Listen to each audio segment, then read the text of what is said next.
Welcome everyone. We're super excited to have you here today in this session, which is all about turning insights into action. It's about not just knowing what's happening, but knowing what to do about it. That's right, and the great part is this is all data you already have in Seller Hub, so we're going to show you how to use it. Exactly, and with competition getting sharper every day and peak season being right around the corner, there are some incredible growth opportunities waiting for those who act on insights quickly. When you really understand your business through data, you can spot what is working well, but also uncover where you might be losing buyers, and that's the aim for today. This session will help you make smarter choices about pricing, inventory, and marketing. Data can help you to stay one step ahead of competition and give you the confidence you need to invest in what really drives results. So Kevin, shall we dive right in? Let's do it. But first things first, I'd like us to introduce us. I'm Ege, Head of Business Sellers for the UK.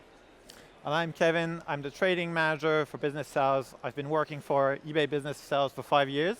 I look forward to meeting more of you today. Great. So you might ask, what are we trying to achieve today? So in this session, we're going to focus on 3 key objectives.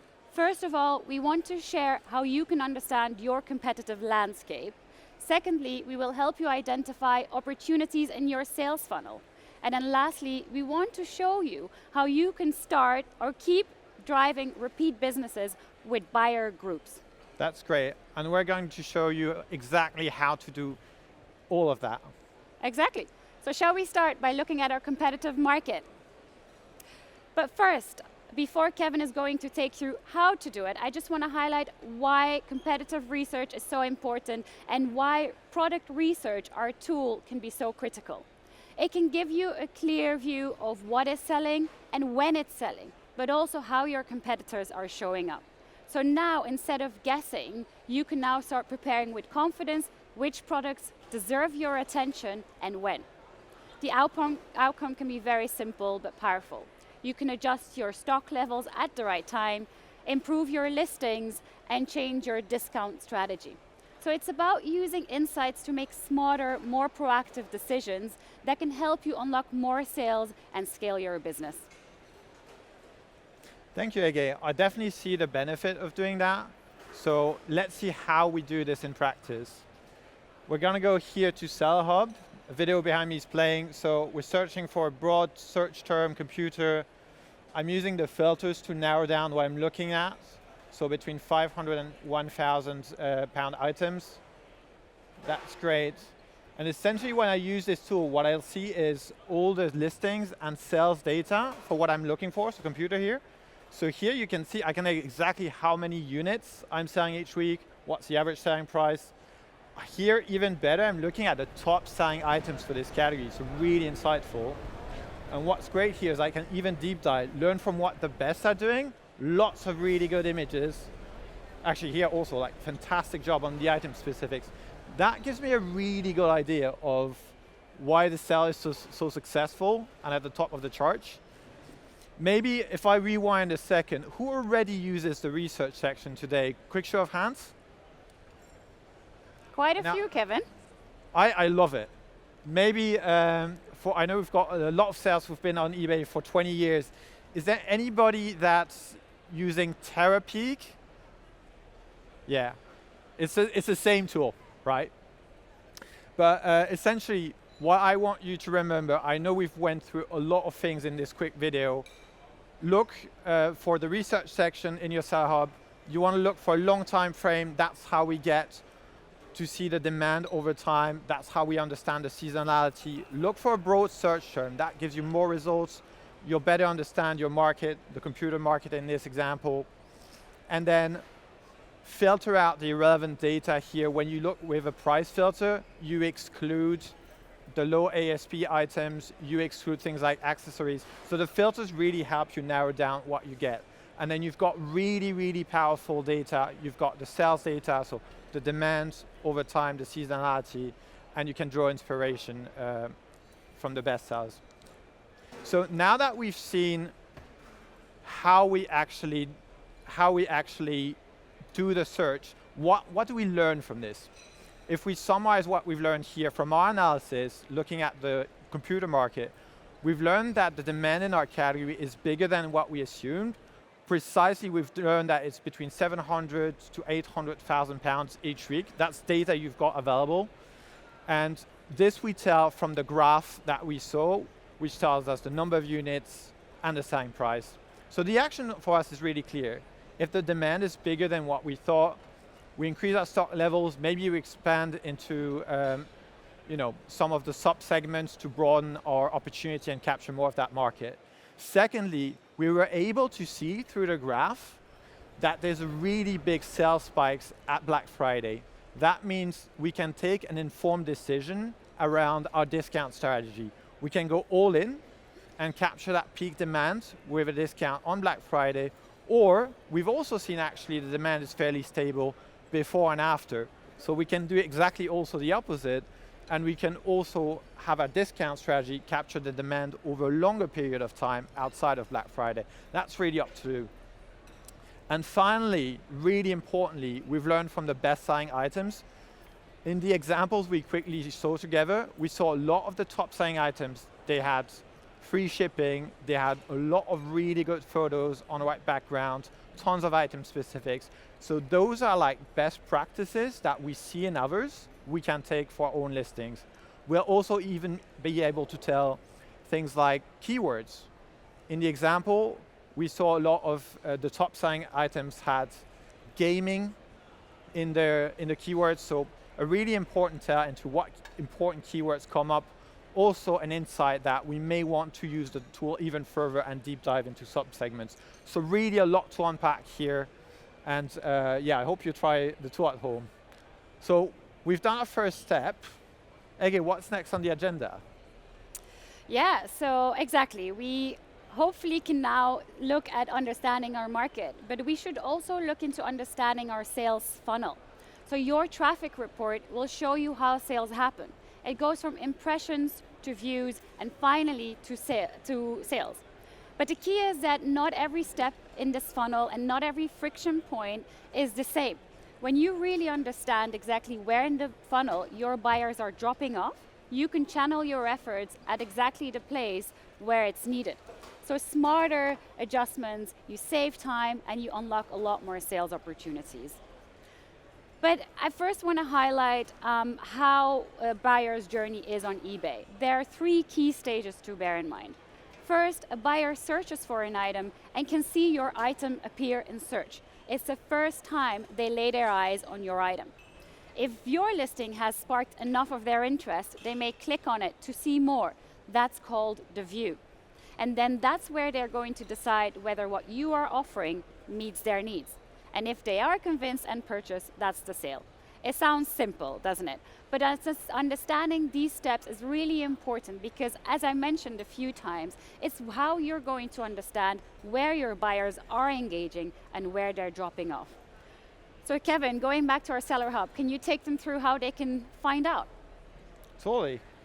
So exactly what you went through, Ege, you can know exactly for your account how many impressions you had. This is my account over the last 30 days, 20 million impressions, 40,000 views, and 250 sales. That's precisely, you'll find this information in Seller Hub, in your traffic report. That's your sales funnel. What's even better is we get this information, the insight, for each single item. And as Ege says, that tells us for all our items where in the funnel are buyers engaging and where potentially we're losing them. So let's actually download it. We have the option, when we scroll down in the traffic report page, we can download this and we'll get a really nice Excel. This is really helpful for us to action the data. We'll come back to it in a second. But I want you to realize each row is not just a lot of text and data and numbers. This is your item. So I've got the impressions in red. In blue behind me, you'll see the views. And we also have in yellow the sales. So we have the funnel for each single items.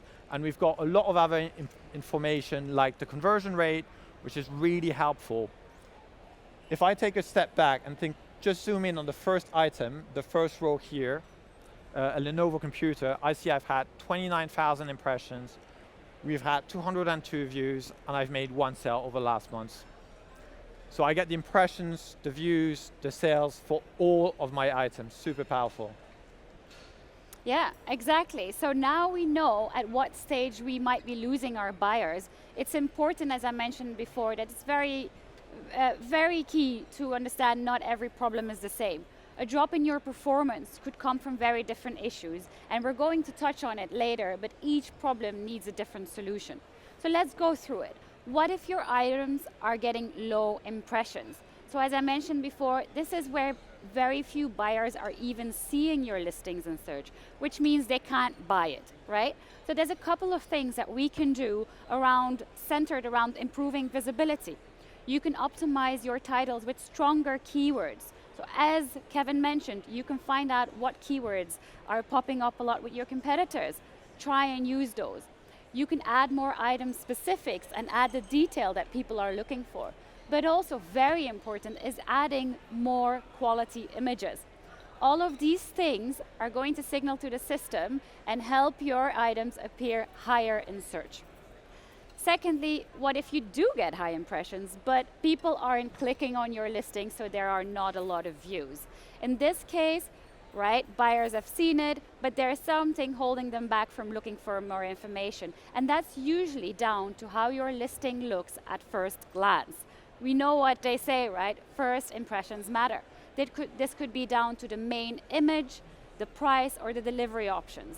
So again, improving these key signals can make a difference between being clicked on or being passed on.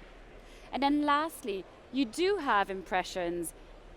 Buyers have clicked on it, but they're not purchasing. So you've got low sales. That could be down to some things that you might already be aware of, but price, quality of your photos or videos, gaps in the description, or even a shipping or return policy being a little bit too restrictive. So what we need to do here is having more details like clearer dimensions, better photos, adding a video, and a more flexible return policy. What this is ultimately going to do is give buyers the confidence in your products, but also in you as a seller. So 3 very different issues, as I mentioned, to summarize: low impressions, or low views, or finally low sales. And my recommendation is always diagnose first using your data what the problem is, where your buyers are dropping off, and then go and apply the right fix. So Kevin, can you now show us how they can identify items with lots of views, but maybe not converting into sales? Yeah, totally. So we'll come back to the file we're just on. It's going to be really simple. So we're looking for items with high views, low conversion. So step 1, we look for the items which have high views. So essentially here we're filtering, in this example, I filtered out all the items with 40 views or more. Step 1. Step 2, we're sorting out by the item that have the least conversion rate. And there's no more steps actually, we're done.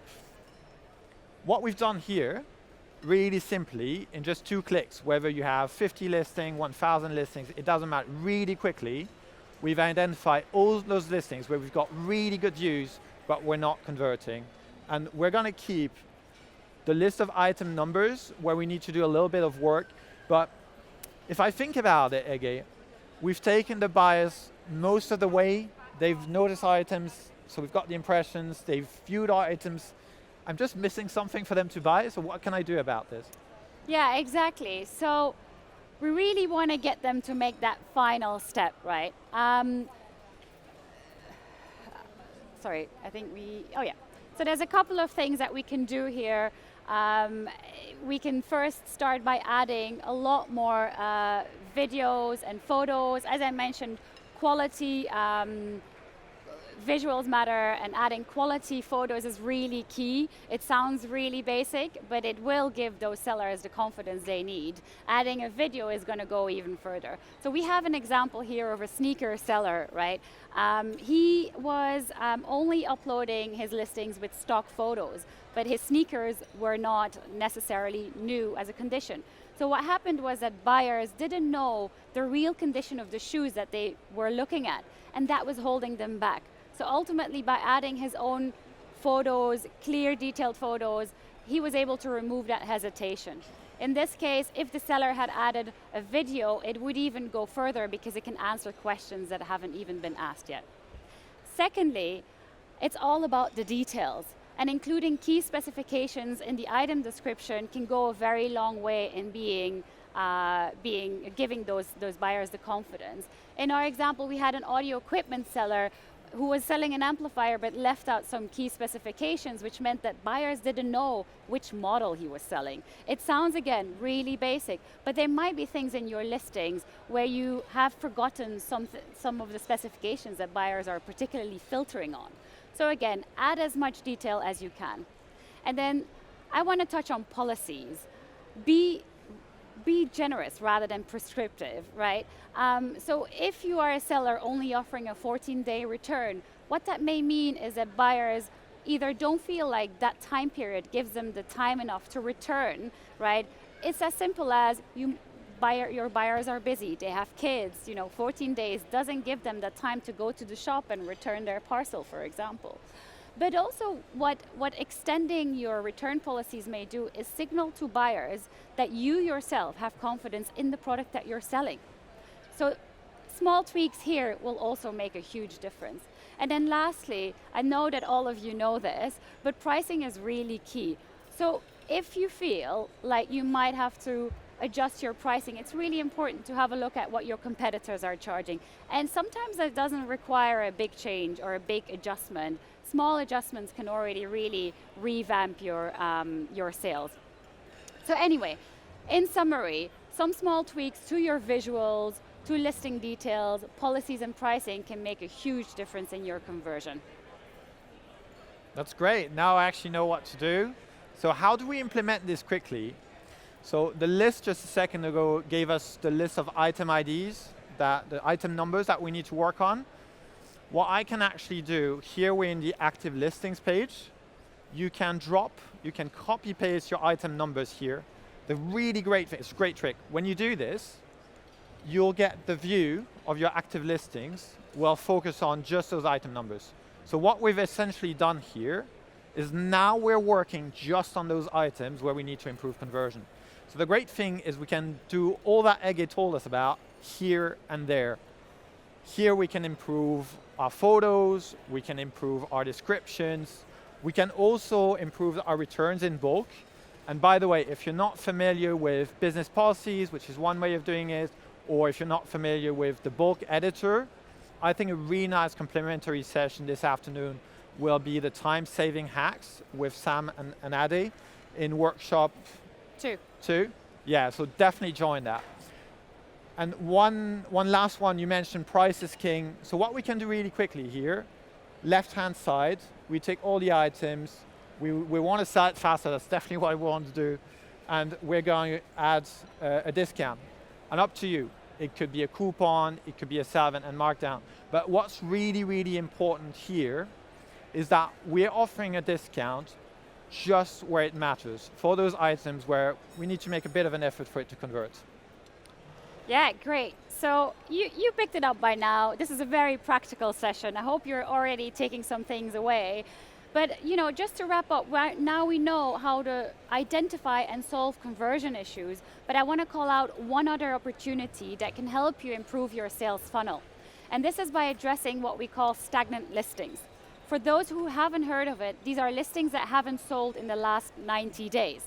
The good news is that eBay gives you the data to quickly spot which listings aren't selling and how you can take action very quickly. But now, looking at why this is so important. eBay, of course, wants to put the right items in front of the right buyers. So one of the ways we do this is by prioritizing items that are selling well. So if one of your listings isn't selling and hasn't sold for 90 days, that means your listing is showing up much lower in search and becomes less visible. But the thing is, and this is key, it's not just about that one item that isn't selling. Having too many stagnant listings can drag down the performance of your entire store. But as I mentioned, there's good news. You can very easily fix this. By ending and relisting those stagnant listings with fresh titles, updated photos, and maybe a sharper pricing, you can bring them back to life very easily. But I do want to emphasize that relisting without any changes is not going to make any difference. So first optimize, then relist, and hopefully you'll see the benefit of that very soon. Kevin, over to you. Take them through it. So how do we actually identify the stagnant listings? Back to active listings. Here, we can customize the table in your active listings. We're going to add the start date of the item and the number of sold items. We save, and that changes the view of active listings. The great thing when we do that is now we're actually quite easily able to tell which of our items have been on site for 90 days or more and haven't had sales. But it gets better. Not only do we know here which listings are stagnant, but we can also fix it right here and there. So what we want to do is end those items, improve them, and then relist them. So from insights to action, all in one place. Yeah, exactly. I love it. I hope you're loving it too. So by this point, we've done all of the hard work. We've understood our market, we've fixed visibility issues, and hopefully improved our conversion. In other words, we've built a healthy funnel where buyers can find our items, engage with them, and ultimately have the confidence to purchase. But real growth doesn't just come from one transaction. It comes from repeat business. And this is where a very exciting next opportunity comes up, which is what we call buyer groups. Instead of now only focusing on your listings, we can now look at your buyers and identify specific target segments we want to attract to come back. So we've got a case study here. In this example, our seller wanted to focus on a very specific segment of Star Wars buyers. Are there any Star Wars fans in this group? I know, Kevin, you are. I didn't ask for your hand. No. But yeah, so the seller was able to use buyer groups to tailor the offer and messaging directly to those buyers. And what they avoided was a generic, broad promotion, but made it instead highly relevant. And the result was more repeat purchases, more sales, and stronger customer relationships. Because that's the real value here. You're able to speak directly to those buyers.